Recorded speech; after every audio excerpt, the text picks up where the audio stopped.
नमस्कार दोस्तों आप जानते हो कि रेलवे एग्ज़ाम यानी रेलवे से संबंधित जितने भी एग्ज़ाम्स हैं उन सभी में रीजनिंग या तर्क शक्ति परीक्षण कहते हैं जिसे, उसमें 20-25 क्वेश्चन अवश्य आते हैं। तो यदि हमें अच्छे मार्क्स लाने हैं तो तर्क शक्ति परीक्षण यानी रीजनिंग को यदि सही ढंग से लेकर चलें, यदि उस पर कंट्रोल हासिल कर ले, पकड़ बना लें अच्छी तरह से, तो 20-25 क्वेश्चन कहीं नहीं जा सकते आपके। और इसी क्रम में मैं आगे बढ़ रहा हूं और आपके लिए इसमें 20 क्वेश्चंस लेकर आया हूं। बहुत ही महत्वपूर्ण क्वेश्चंस हैं तथा मेरे साथ बने रहिए। मैं आपको जीरो से हीरो बना दूंगा, ये मेरा वादा है। आगे देखिए क्वेश्चन नंबर 1 से 3 में क्वेश्चन नंबर 1 से 3 में ये कहा जा रहा है कि अमर, बाबू, शेरा और दिया से यह कहा गया कि 4 बहुविकल्प वाले प्रश्न पत्र को हल करें। यानी ये 4 बहुविकल्प दिए हुए हैं, इधर को ये बहुविकल्प हैं और ये इस तरह से क्वेश्चंस हैं। उनकी ओर से जो उत्तर पुस्तिका चिन्हित की गई है उसे यह बताया गया है। इसमें क्या बताया गया है देखिए आगे, कि बाबू के जो हैं सभी उत्तर गलत हैं। बाबू के सभी उत्तर गलत हैं, यानी ये जो बाबू है इसके उत्तर सभी गलत हैं। तो गलत को हम कट करके चलते हैं, गलत को हमने कट कर दिया। आगे देखते हैं दूसरे पॉइंट में क्या कह रहा है कि अमर के पहले 2 जवाब निश्चित रूप से गलत हैं। तो अमर के जो हैं पहले 2 जवाब, ये अमर के ये गलत है निश्चित रूप से, इसको कट कर दो आप। कट कर दिया हमने, ठीक है। आगे देखिए, दिया के 2 उत्तर सही थे लेकिन उसका चौथा उत्तर निश्चित रूप से गलत था। यानी दिया के जो हैं 2 उत्तर सही हैं और लेकिन उसका चौथा उत्तर जो है ये चौथा उत्तर उसका निश्चित रूप से गलत है। अब उसके कौन से सही है ये हम देखते हैं। अब आगे देखिए और पॉइंट क्या है, अमर व शेरा का केवल एक ही उत्तर सही था। तो अमर व शेरा का केवल जो है एक ही उत्तर सही था। तो अमर का और शेरा का एक उत्तर सही है। तो यहाँ पर देखिए ये बाबू का 1 है गलत, तो शेरा का भी 1 गलत होगा, ठीक है। ये कट्टी में होगा क्योंकि इसके बाबू के सभी पार्ट जो हैं गलत हैं। तो 1 पार्ट इसका गलत है क्वेश्चन नंबर 1 का, तो शेरा का 1 पार्ट गलत है। और यहाँ पर देखिए 4 पार्ट जो है अमर का 4 पार्ट गलत है, ये क्वेश्चन नंबर 2 का ये वाला, तो इसका भी गलत होगा। दीपा का 4 पार्ट लगाया है दीपा ने, ये भी गलत होगा। और आगे देखिए इसका क्वेश्चन नंबर 3 में देखिए 4 पार्ट ये गलत है। और यहाँ पर देखिए इसमें क्वेश्चन नंबर 4 में देखिए बाबू का 2 पार्ट गलत है, तो इसका मतलब यह है कि ये भी गलत होगा, ये भी गलत होगा। अब कंडीशन क्या बनती है कि मान लिया, अब देखिए इसमें यहाँ पे ये दीपा के में कह रहा है क्वेश्चन नंबर 4 ये 4 गलत है, यानी ये भी गलत है, ये भी गलत है, ये भी गलत है। तो इसका मतलब ये है कि अमर का जो है ये पार्ट सही होगा, अमर का ये पार्ट सही होगा। जब ये 3 गलत हैं तो ये पार्ट सही होगा अमर का। और इसमें देखिए यहाँ पे दिया के 2 प्रश्न जो है सही बता रहा है वो, तो दिया का एक ऐसे ही हुआ, एक ऐसे ही हुआ, ठीक है।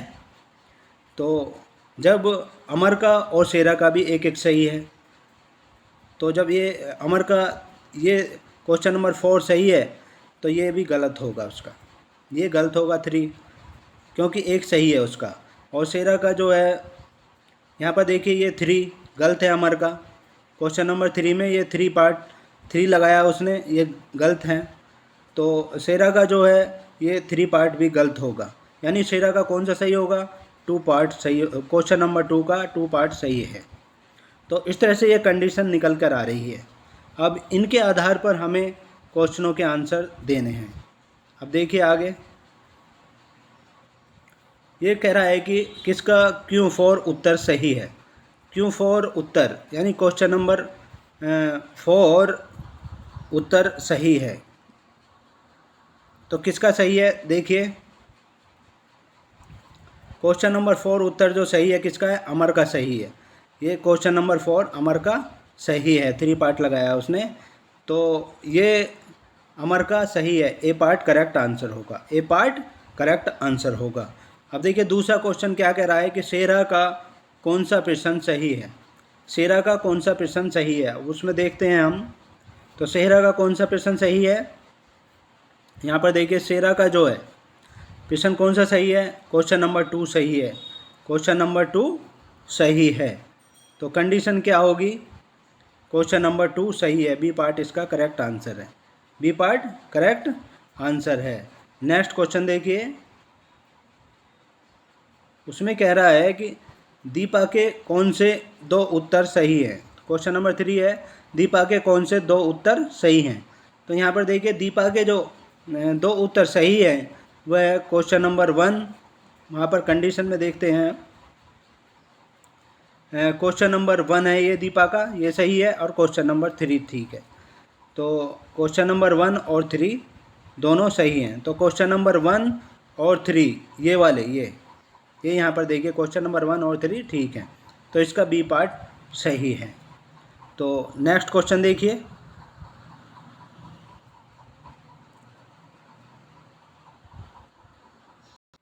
क्वेश्चन नंबर 4 देखिए, इनमें जो अनोखा है उसे मालूम करें, यानी अनोखा मतलब अलग है जो। तो यहाँ पर देखिए 1 8 27 है, ये 1 क्या है, 1 जो है 1 को हम इस तरह से लिख सकते हैं, 1 होगा, और 8 को हम इस तरह से लिख सकते हैं 2 इंटू 2 2 इंटू 2, तो ये क्या होगा, ये होगा 8। और 27 को हम इस तरह से लिख सकते हैं 3 इंटू 3 इंटू 3, इसी तरह से, ठीक है। तो अब देखिए 36 जो है 36, इसको नहीं लिख सकते हम, ये क्या होता है, ये 6 का 2 होता है, ये 6 का 2 होता है, तो इसे नहीं लिख सकते, यही अनोखा है, यही अलग है। अब आगे देखिए और चेक करने के लिए 125 है, ये 125 दिया हुआ है, ये 5 की 3 होता है, ये 5 की 3 होता है, यानी 5 की 3 बार गुणा होती है। तो आगे ये भी सही है, तो इसका मतलब ये है कि इसका करेक्ट आंसर क्या है, ये सी पार्ट है 36, सी पार्ट है इसका 36। नेक्स्ट क्वेश्चन देखिए, क्वेश्चन नंबर 5, एक लड़की की ओर इशारा करते हुए राजीव ने कहा कि यह मेरी बहन के भाई के पिता की एकमात्र पुत्री है। यदि ऐसा है तो उस लड़की का राजीव से क्या संबंध है, हमें ये बताना है। तो मान लीजिए राजीव यहाँ पर है, राजीव यहाँ पर है, राजीव ने कहा कि बहन, यानी ये होगी बहन, राजीव के बहन के भाई, ठीक है, यहाँ पर होगा उसका भाई, यानी बहन होगी ये, यहाँ बहन हुई, यहाँ पर उसका भाई, भाई हुआ यहाँ पर, यानी भाई हुआ बहन का भाई, ठीक है। अब बहन का भाई के पिता, पिता हो गए यहाँ पर पिता, ठीक है, पिता हो गए यहाँ पर, ये पिता हो गए, पिता की एकमात्र पुत्री है। जब एकमात्र पुत्री है तो उसकी बहन ही होगी ये, यहाँ पर देखिए एकमात्र पुत्री, पुत्री है ये, एकमात्र का मतलब है अकेली है, अकेली पुत्री है। तो क्या होगा, इसका आंसर क्या होगा, राजीव का संबंध क्या है, सी पार्ट है, ये उसकी बहन ही हुई, तो सी पार्ट करेक्ट आंसर है, क्या हुआ, उसकी बहन ही हुई राजीव की, सी पार्ट करेक्ट आंसर है। नेक्स्ट क्वेश्चन देखिए, क्वेश्चन नंबर 6 से 8 में निर्देश दिया हुआ है, आपकी ओर चेहरा किए हुए 5 लड़कियां आपके सामने बैठी हैं। मान लिया आप यहाँ पर हैं और ये 5 लड़कियां हैं, कितनी हैं, 5 लड़कियां आपकी तरफ चेहरा किए हुए बैठी हैं, ये 5 लड़कियां हैं, आपकी तरफ को मुँह है इनका, ठीक है, आप यहाँ पर हैं, ये यहाँ पर हैं आप। तो अब ये क्या कह रहा है कि रूही और मनाली जो है, रूही और मनाली क्रम से ऊर्जा के दाएं और बाएं बैठी हैं। यानी ऊर्जा के दाएं कौन है? ऊर्जा के दाएं कौन है? रूही। मान लीजिए ऊर्जा यहाँ पर है, ऊर्जा यहाँ पर है, ऊर्जा कहीं पर भी ले सकते हो, वहीं आ जाएगा, ठीक है। ऊर्जा यहाँ पर बैठी हुई है, तो उसके दाएं जो है, दाएं मतलब जब उल्ली तरफ का मुंह होगा तो दाएं हाथ उसका इधर होगा यहाँ, तो दाएं की तरफ कौन होगी? रूही यहाँ पर होगी, रूही यहाँ पर होगी, ठीक है। और ऊर्जा के बाएं जो बैठी है, बाएं वो मनाली है। बाएं यानी उल्टे हाथ की तरफ यहाँ पर ये मनाली होगी, यहाँ पर कौन होगी? मनाली, मनाली होगी यहाँ पर, ठीक है।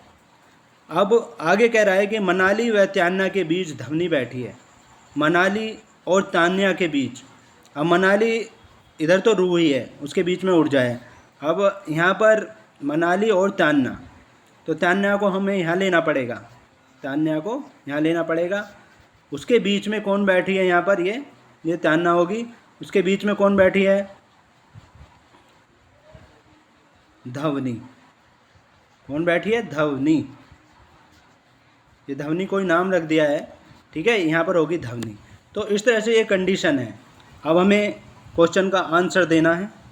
नेक्स्ट क्वेश्चन देखिए। अब ये तान्या के दाएं कौन बैठी है? अब देखिए यहाँ पर तान्या के दाएं कौन बैठी है? तान्या कहाँ पर है? यहाँ पर, ये है तान्या यहाँ पर। तो इसके दाएं कौन है? दाएं यानी सीधा हाथ की तरफ, उल्ली तरफ को मुंह है तो सीधा हाथ इधर होगा यहाँ।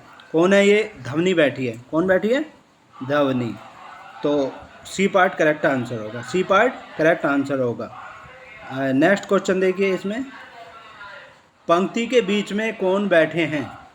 तो पंक्ति के बीच में जो बैठे हैं यहाँ पर देखिए, पंक्ति के बीच में दो इधर हो गए, ये दो इधर हुए, दो इधर हुए, तो बीच में कौन है? मनाली है। पंक्ति के बीच में कौन है? मनाली है। तो सी पार्ट इसका भी करेक्ट आंसर है। अब यहाँ पर देखिए, धवनी और रूही के बीच कितनी लड़कियाँ हैं? धवनी और रूही के बीच, धवनी यहाँ पर है, धवनी कहाँ पर है? यहाँ पर। और रूही कहाँ पर है? यहाँ पर है। तो इसके बीच में कितनी है? एक तो ये मनाली है और एक ऊर्जा है, दो हैं। तो कितनी है ये? दो। तो बी पार्ट इसका करेक्ट आंसर है। तो इस तरह से ये क्वेश्चन होगा। और कोई दिक्कत हो तो आप कमेंट करके बता सकते हैं। नेक्स्ट क्वेश्चन देखिए। अब ये देखिए क्वेश्चन नंबर 9। उलझे हुए CCITRKE अक्षरों को सुलझाइए जिससे वह एक अंग्रेजी का सही शब्द बन जाए, और फिर सुलझे हुए शब्द का 5वां अक्षर बताएं। तो यहाँ पर देखिए ये शब्द दिया हुआ है CCITRKE। तो इससे तो एक ही शब्द बन सकता है, वो है क्रिकेट। क्रिकेट बन सकता है, CRICKET, क्रिकेट। क्रिकेट शब्द बन सकता है ये। और क्रिकेट का जो बीच वाला अक्षर होता है, ये 5वां अक्षर बताना है हमें। तो 1 2 3 4 5 यानी क्या होगा? के होगा। 5वां अक्षर क्या होगा? के होगा। बी पार्ट करेक्ट आंसर है। तो इस तरह से निकाल लेते हैं उसको। नेक्स्ट क्वेश्चन देखिए। Question number 10। यदि निम्नलिखित संख्याओं को घटते क्रम में रखा जाए तो उनमें से बीच में कौन सी संख्या होगी? उनमें से बीच में संख्या बतानी है हमें। घटते क्रम का मतलब है कि घटते क्रम में क्या करते हैं? सबसे बड़ी संख्या को पहले रखते हैं। तो इनमें देखिए यहाँ पर ये दी हुई है संख्या, ये संख्या दी हुई है। इनमें देखिए सबसे बड़ी संख्या कौन सी है? 46 के 2 पार्ट है, एक तो 46 का ये है, 146 का ये है, 46 का, ठीक है। अब तो इसमें देखिए इकाई का अंक और दहाई का अंक देखिए, ये 65 है, 46 65 है और ये 55 है। तो बड़ी कौन सी? ये, यानी 46 65, 46 65, ठीक है। फिर उससे छोटी 46 की होगी, 46 55। पहले 46 के ले लेते हैं हम, 46 बड़ा होता है। फिर उसके बाद में 45 का देखिए, ये 45 का है, 45 का एक ही है, तो 45 का ये हो जाएगा 65, इस तरह से हो जाएगा। अब आगे देखिए 44 के ये दो हैं, एक ये है एक ये है, और 44 में देखिए इकाई दहाई का अक्षर देखिए ये 65 है और ये 56 है, तो बड़ा कौन सा होगा? पहले हम लिखेंगे इसको 44 65 और फिर एंड में आ जाएगा ये 44 56। ठीक है, समझ गए आप? तो अब ये क्या कह रहा है, बीच में कौन सी संख्या होगी, बीच में बतानी है हमें। तो दो इधर होगी, 5 संख्याएं हैं, दो इधर होगी, तो बीच में कौन सी हुई है? 45 65 हुई। 45 65 सी पार्ट करेक्ट आंसर है, तो सी पार्ट करेक्ट आंसर है। नेक्स्ट क्वेश्चन देखिए, क्वेश्चन नंबर 11 देखिए। इसमें कह रहा है मोहन रोहन से लंबा है। इसको लिख के चलते हुए चलिए। मोहन जो है, मान लिया रोहन है यहाँ पर, रोहन यहाँ पर है, मोहन रोहन से लंबा है, तो मोहन को इधर रखो, मोहन, ठीक है। मोहन जो है रोहन से लंबा है, इधर आया, ठीक है। फरहान से ठिगना है, फरहान से ठिगना है, कौन है? मोहन, फरहान से ठिगना है, यानी फरहान इधर आएगा, फरहान इधर आएगा, यहाँ पर फरहान, फरहान आएगा इधर, ठीक है, क्योंकि मोहन जो है फरहान से ठिगना है। कानन मोहन से ठिगना है, कानन जो है मोहन से ठिगना है, लेकिन वह रोहन से लंबा है। रोहन से लंबा है, इसका मतलब यह है कि मोहन से तो ठिगना है, यानी यहाँ बीच में है, और रोहन से लंबा है, इसका मतलब यह है कि बीच में है कानन। कानन कहाँ पर है? बीच में। कानन कहाँ पर है? बीच में है, यहाँ पर, ठीक है। शंकर रोहन व फरहान से लंबा है। शंकर जो है रोहन और फरहान से भी लंबा है। तो रोहन तो यहाँ पर है और फरहान यहाँ पर है, ये इन दोनों से भी लंबा है शंकर, तो इसका मतलब ये है कि शंकर यहाँ पर आ जाएगा। शंकर बिल्कुल ही लंबा है इधर, तो शंकर यहाँ पर आ जाएगा। तो इन सब में सबसे लंबा कौन है? शंकर हुआ। कौन है? शंकर। तो आपका कौन सा पार्ट सही है? सी पार्ट करेक्ट आंसर है। इसको इधर को करके भी लिख सकते हैं आप, ठीक है। तो समझ में आना चाहिए आपकी। तो शंकर जो है इनमें सबसे लंबा हुआ, ठीक है, सी पार्ट करेक्ट आंसर है। नेक्स्ट क्वेश्चन देखिए, नेक्स्ट क्वेश्चन देखिए। नीचे दी गई संख्याओं की श्रेणी में जो संख्या गायब है उसे क्वेश्चन मार्क से दर्शाया गया है। नीचे दिए गए विकल्पों में से गायब संख्या को चुनें। तो क्वेश्चन मार्क पे जो संख्या है वो बतानी है हमें, यहाँ पर ये क्वेश्चन मार्क पर। तो यहाँ पर देखिए 6 से आगे है 12, यानी +6। कितना जुड़ रहा है इसमें? +6, यानी 2 से गुणा करें तो 6 दूनी होगा, 12 दूनी 24 होता है यहाँ पर, लेकिन ये गुणा के तौर पर नहीं है, प्लस के तौर पर होगा ये 6 + 6। और यहाँ पर देखिए 12 और इसके बीच में 8 का डिफरेंस है। कितना है? 8। 12 + 8 20 होता है, 20 होता है। ये 8 जोड़ दिया तो इसमें 20 होगा। अब देखिए 20 में यदि 10 जोड़ दें, कितना? 10 जोड़ दें, यदि 10 जोड़ दिया हमने, 10 जोड़ दिया तो कितना हुआ? 30 हुआ। अब 30 में ये क्रम से बढ़ता जा रहा है, ये क्या बढ़ता जा रहा है? क्रम से बढ़ता जा रहा है, यानी यहाँ पर दो जुड़ता हुआ जा रहा है, तो यहाँ पर होगा +12 यानी क्वेश्चन मार्क के स्थान पर होगा +12। तो 30 में +12 जोड़ दें तो कितना आएगा? 42। कितना आएगा यहाँ पर क्वेश्चन मार्क पर? 42 आएगा क्वेश्चन मार्क पर, 42। और आगे देखिए 42 में 14 जोड़ें तो कितना आएगा? इसमें 14 जोड़ दिए तो कितना आएगा? 56 आएगा। आगे जो 56 ही दिया हुआ है, 56 दिया हुआ है, तो ये भी सही है, ठीक है। तो क्वेश्चन मार्क पर कौन सा हुआ? 42 यानी 42। बी पार्ट इसका करेक्ट आंसर है, बी पार्ट इसका करेक्ट आंसर है 42। नेक्स्ट क्वेश्चन देखिए,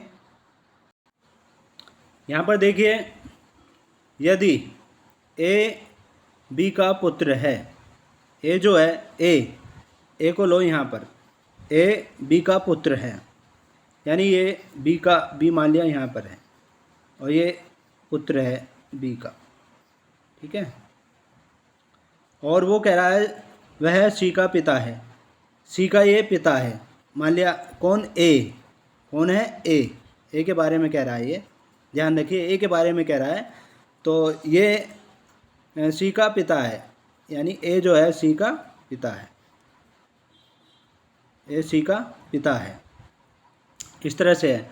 अब हमें क्या करना है, सी का बी से संबंध बताना है, सी का बी से संबंध बताना है। अब यहाँ से ये संबंध क्या होगा, सी का जो है बी से संबंध। अब देखिए बी का पुत्र क्या हुआ, ए, और ए जो है सी का पिता है, यानी पुत्र का पुत्र हुआ, पुत्र का पुत्र हुआ सी। तो क्या होगा, बी का पोता पोती होगा, या तो पोता होगा या पोती होगा। ठीक है, समझ गए आप, पोती, पोता होगा या पोती होगा, ये इस तरह से होगा।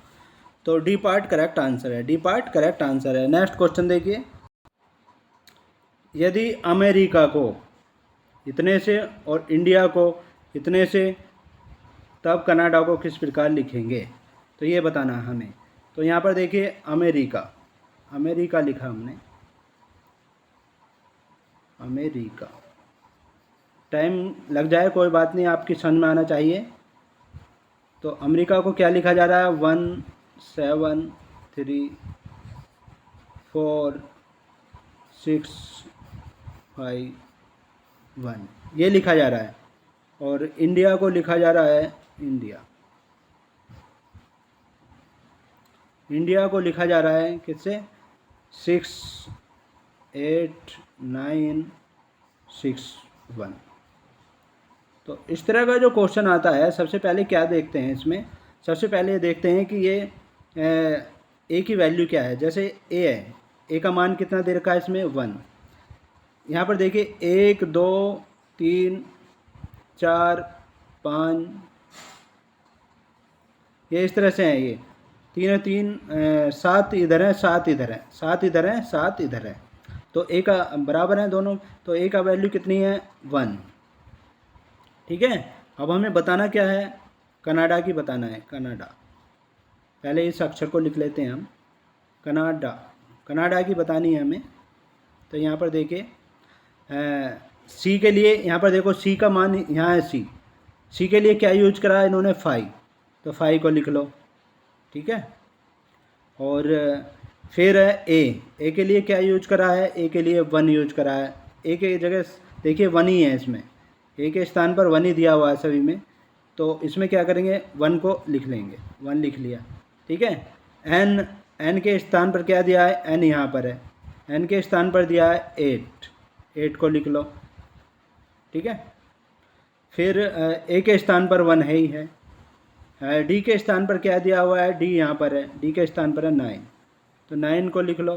ठीक है, और फिर ए है, ये ए के स्थान पर 1 है, तो ये संख्या बन के आ रही है 5181, 518191, यानी बी पार्ट करेक्ट आंसर है, बी पार्ट करेक्ट आंसर है।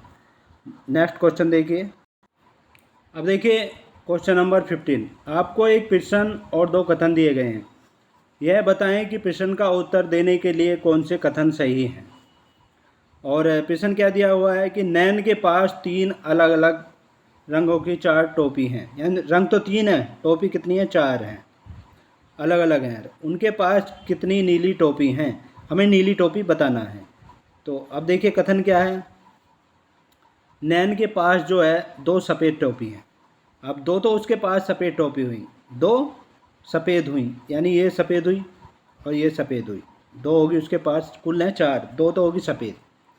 अब उसके पास नीली टोपियों की संख्या वे टोपियों के समान है, यानी नीली टोपियों की संख्या 4 हैं, तो एक नीली होगी और एक वेज होगी, यानी एक एक होगी, दोनों की समान है तो एक एक होगी। अरे ये 4 ही टोपी हैं, 1 2 3 4, 4 टोपी हैं, 4 टोपी दी हुई है, तो आंकड़े पर्याप्त हैं हमारे पास।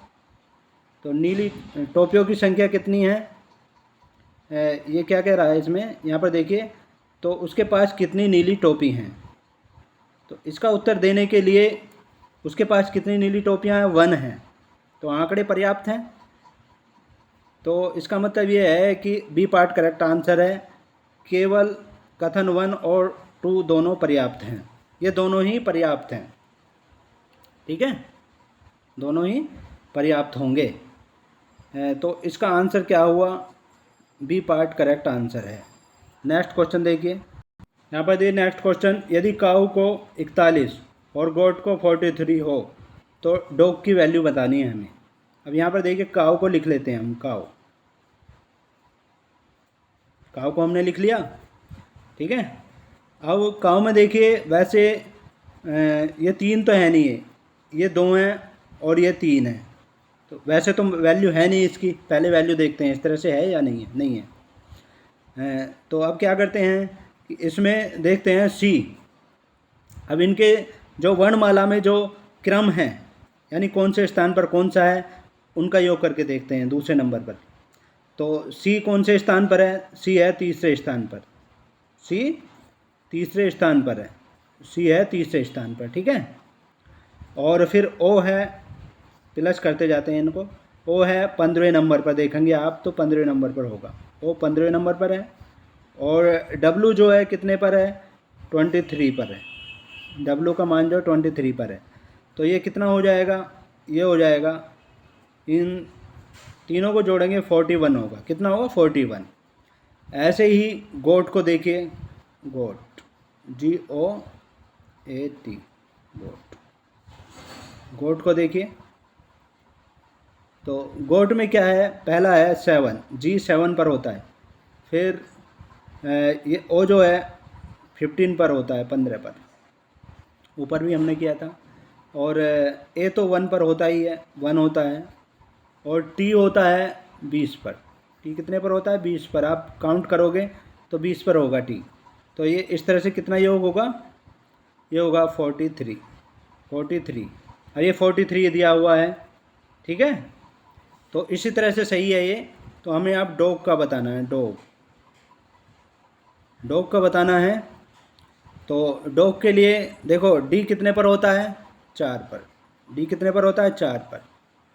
और ओ होता है 15 पर, ओ 15 पर है, प्लस यहाँ पर आगे देखते हैं प्लस, ठीक है। ओ 15 पर है और जी है 7 पर। तो इस तरह से यदि जोड़ेंगे इसे तो कितना हो जाएगा, 26 होगा, कितना होगा 26। तो इसका पार्ट कितना होगा, कौन सा पार्ट सही है, डी पार्ट करेक्ट आंसर है, 26। तो इस तरह के क्वेश्चन में पहले तो वो देखते हैं कि उसके लिए कोई अंक दिया हुआ या नहीं दिया हुआ। अगर इधर भी 3 है, ये इधर 3 है, इधर 3 है, तो अंक देखते हैं पहले।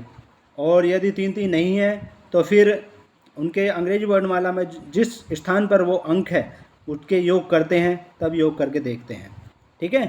तो इसका डी पार्ट करेक्ट आंसर है। नेक्स्ट क्वेश्चन देखिए, यहाँ पर देखिए, जूलिया ने अपने घर से उत्तर दिशा में चलना शुरू किया।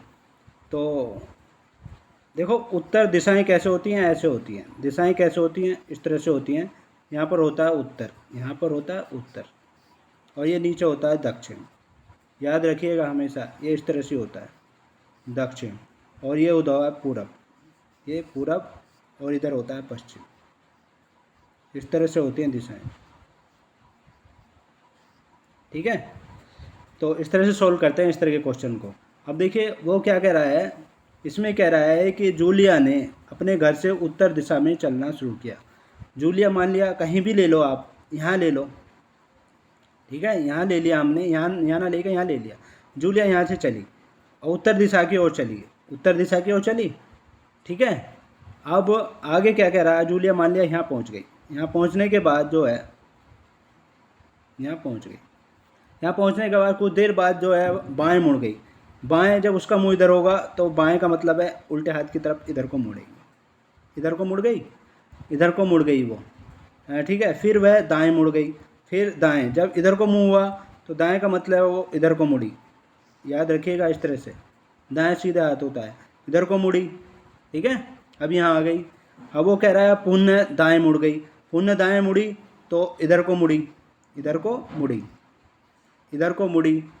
तो अब वो क्या कह रहा है कि अब उसका चेहरा किस दिशा की ओर है, तो ये दिशा इधर की तरफ है। ये यहाँ पर देखिए, ये इधर कौन सा है, ये यहाँ से देखो, ये है पूरब की तरफ को है। कौन सा है यहाँ पर, पूरब की तरफ को। तो उसका मुंह चेहरा किधर को होगा, पूरब की तरफ को। ए पार्ट करेक्ट आंसर है, ए पार्ट करेक्ट आंसर है। नेक्स्ट क्वेश्चन देखिए। अब देखिए क्वेश्चन नंबर 18 से 20 तक, 18 से 20 तक में देखिए निर्देश दिया हुआ है कि निम्नलिखित जानकारियों को पढ़ें और नीचे दिए गए सवालों के जवाब दें। इस तरह का क्वेश्चन आता है और कई बार आता है, हर बार आते हैं इस तरह के क्वेश्चन। देखिए ये 40, पहले सवाल को पढ़िए। 40 छात्रों की कक्षा में 28 जो हैं इसमें से तमिल बोल सकते हैं। 40 में से 28 तो तमिल बोल सकते हैं। कितने बचे? 12 बचे। और 30 जो है तेलुगु बोल सकते हैं। 30 तेलुगु बोल सकते हैं, इसका मतलब 30 ज़्यादा हैं, यानी तेलुगु में कुछ ऐसे हैं जो तमिल भी बोलते होंगे। ठीक है, साफ जाहिर है ये तो, क्योंकि छात्रों की संख्या कुल 40 है। तो वो कह रहा है सभी छात्र 2 भाषाओं में से कम किसी एक भाषा को बोल सकते हैं। कम से कम किसी एक भाषा को बोल सकते हैं। तो आगे देखिए इसको सोल्व कैसे करेंगे। इसको इस तरह से करेंगे।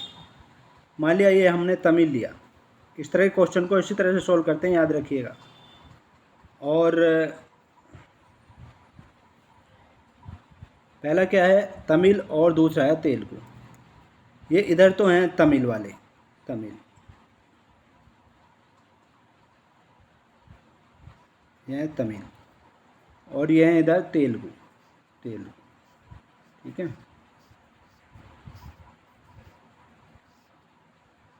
तेलुगु। ठीक है, अब तेलुगु वाले कितने हैं? 30 हैं ये सारे। कितने हैं? 30। और ये कितने हैं? ये हैं 28।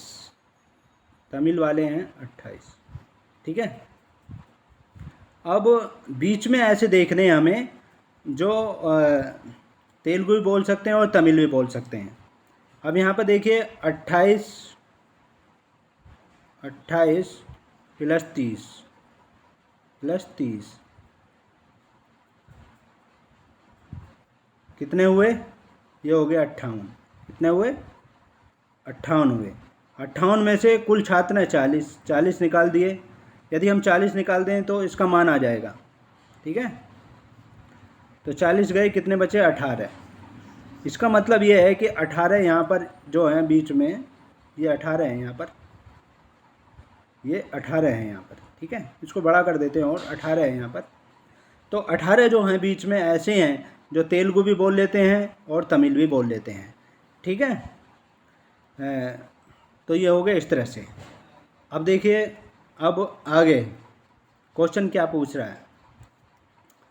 छात्रों की संख्या, वह संख्या मालूम करें जो केवल तेलुगु बोल सकते हैं। जो केवल तेलुगु बोल सकते हैं, तो ऐसे कितने होंगे जो केवल तेलुगु बोल सकते हैं? अब देखिए 18 तो ऐसे हैं जो तेलुगु और तमिल दोनों बोल सकते हैं। तो 30 में से 18 निकाल दो। 30 में से 18 हमने निकाल दिया, तो कितने बचे? 12। ठीक है, क्योंकि 18 ऐसे हैं जो तेलुगु और तमिल दोनों बोल सकते हैं। वो केवल तेलुगु पूछा है कि तेलुगु कितने बोल सकते हैं, तो कितने हैं? 12। सी पार्ट करेक्ट आंसर होगा। सी पार्ट करेक्ट आंसर होगा। नेक्स्ट क्वेश्चन देखिए, 1 मिनट। हाँ, क्वेश्चन नंबर 19। छात्रों की वह न्यूनतम संख्या मालूम करें जो तमिल और तेलुगु दोनों बोल सकते हैं। जैसे हमने बताया था कि तमिल और तेलुगु कौन से बोल सकते हैं, यहाँ पर देखिए ये बीच वाले जो तेलुगु और तमिल दोनों बोल सकते हैं। तो ये कितने हैं? 18। ये कितने हैं? 18। ये तो पता ही है हमें। सी पार्ट करेक्ट आंसर है। सी पार्ट करेक्ट आंसर है। नेक्स्ट क्वेश्चन देखिए, छात्रों की वह संख्या मालूम करें जो केवल तमिल बोल सकते हैं। अब हमें ये बताना है कि तमिल कितने बोल सकते हैं। तो आगे देखिए, यहाँ पर देखिए ये तमिल कितने बोलते थे? 28। लेकिन इसमें तेलुगु बोल रहे हैं 18 भी। तेलुगु कितने बोल रहे हैं? 18। तो 28 में से 18 निकाल दो, क्योंकि तेलुगु भी बोल रहे हैं वो तमिल वाले। तो कितने बचे? 10 बचे। कितने बचे? 10। तो बी पार्ट करेक्ट आंसर है। तो बी पार्ट करेक्ट आंसर है। तो ये थे बहुत ही महत्वपूर्ण क्वेश्चंस, और कंपटीशन में इनमें से 100% आते हैं। तो नेक्स्ट पार्ट में आपसे फिर मुलाकात होगी। तब तक के लिए जय हिंद, जय भारत। और इस तरह की सीरीज़ के लिए आप हमारे चैनल को सब्सक्राइब कर सकते हैं, साथ ही बेल आइकन को दबा लें ताकि नई वीडियो का नोटिफिकेशन आप तक पहुंचता रहे। Thank you so much.